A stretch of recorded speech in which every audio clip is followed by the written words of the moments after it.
Okay, guys, so you have a sub today. It is Wednesday, November 5th. Today you're going to be finishing up your inquiry on bonds. So we're going to finish up pages 15 to 23 if you haven't yet. So after this video, you're going to finish those pages. If you're finished with those pages, you're going to study those pages because you do have a quiz today on those pages. Now I'm trusting you guys, and I know you know the rules. So I know and I trust that you are not going to use notes, that you're not going to cheat off each other's papers, that you're not going to be talking during the test, because you are responsible, mature human beings. And I know you'll do what you know is right, which is not cheating, because you guys are awesome.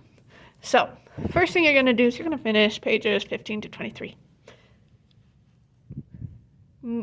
I will have my key on the table with the sub, so you can check it when you're done. Just make sure you are done before you check it.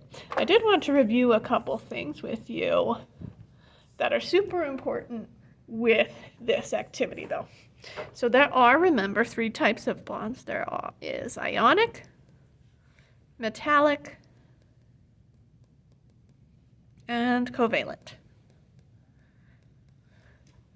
So along with that, we should review atomic radius and electronegativity. You will see electronegativity today as En a couple times. So if you see a big En, that's just electronegativity. Remember, atomic radius is basically the size of the atom. And remember, if you look at a periodic table, let me go grab one. Francium's gonna be our largest, and fluorine is gonna be our smallest. Electronegativity is how much an atom attracts electrons, or its RIS, and it's opposite of radius. So the smaller you are, the more you attract electrons. So fluorine's going to have a very high electronegativity, and francium's going to have a very low electronegativity. On your test, you do have a table of the electronegativity values as a reference sheet. Make sure you use this sheet. You will need it. And as you can see, fluorine has that bigger number. The bigger the number, the higher the electronegativity, the more the atom's going to attract electrons. So fluorine is going to attract the most with the biggest number, and francium is going to attract the least with the smallest number. Okay, so with that being said, ionic bonds, we're going to have one very highly electronegative atom and one with a very low electronegativity. In other words, one high electronegative, if we look on our sheet, that's on this side, and those are the nonmetals, right? So we're going to have one nonmetal and one metal. So one from the left side and one from the right side of the periodic table. Flip that. One from the right side and one from the left side of the periodic table. Because ionic bonds, we have one high and one low. That high electronegativity is going to take electrons from the other. And the other one's going to give it up. So you're going to end up with one atom with all of the electrons and the other atom without any. Frowny face. After they take and give, they have a charge. And those opposite charges are going to attract. That's how an ionic bond is formed. The next is a metallic bond. With a metallic bond, we have both with a very low electronegativity. Because they both have a low electronegativity, they're both going to be metals. That's why we call it a metallic bond. This means they are going to share what we call a sea of electrons.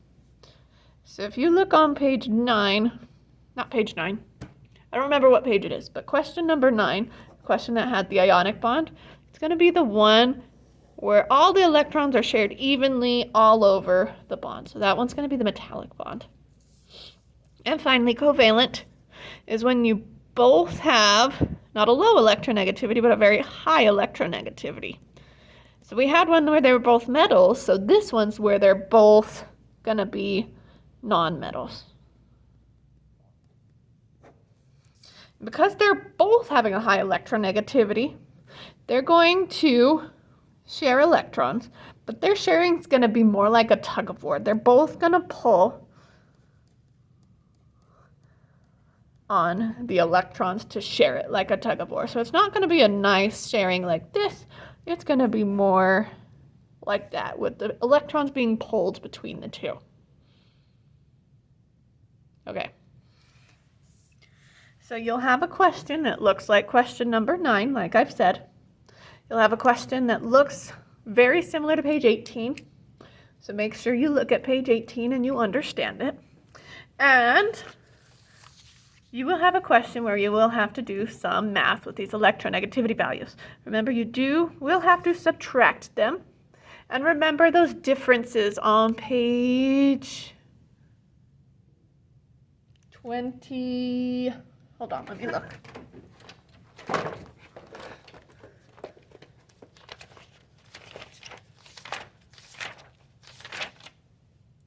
Those differences on page 22 between the electronegativity and what type of bond it is. That will be extremely helpful. Okay, so here's how the rest of the day is going to look. You're going to get 20 minutes to finish up pages 15 to 23 and give it a good study. You can check it with my key when you are completely done to make sure you've gotten it right and you're studying the correct things. When you've done that, after 20 minutes is up, the substitute will have you turn in your packet. You're going to turn it in on that table that's right next to my desk. I'll have little labels that say 1, 2, 3, 4. So whichever class yours is in, put it on that label. Make sure your name is on it, because I am going to check to make sure this inquiry activity is complete, and that will go into PowerSchool. Once you've turned that in, the sub will pass out the test, and you will take them. We won't be using the cheating dividers or the fancy pens today because I'm not here. Sorry, so no stickers today. And when you're done with the test, turn it into your correct box, 1, 2, 3, or 4A. When you've done that, you can get out your math homework, work on it, homework from a different class, or you can quietly read a book. I will grade these and put them in PowerSchool as soon as I get back. If you have any questions, feel free to email me. My email is on the school website if you don't already know it. And I hope you have a fantastic Wednesday, guys. I will see you all on Friday.